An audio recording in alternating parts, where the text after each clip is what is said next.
Today, we'll show you how to place pending orders on cTrader, that is, how to place buy limit, buy stop, and sell stop orders. Let's directly navigate to the top left corner and click on New Order. Here you'll find different sections for various types of orders: market order section, limit order section for placing buy and sell limits, stop order section for placing buy and sell stops, and stop limit order section. Let's go ahead and place a limit order.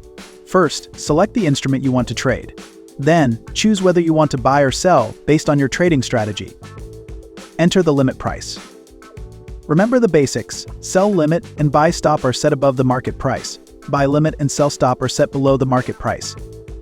Since we're placing a sell limit, we'll enter a price above the market price.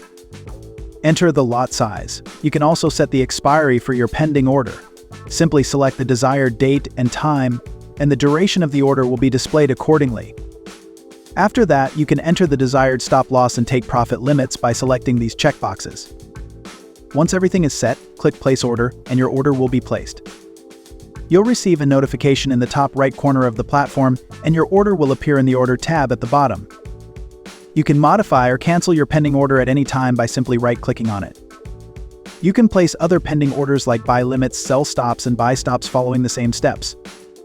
Additionally, you can place pending orders directly from the Order tab by clicking New Order, or even from the symbol section right here.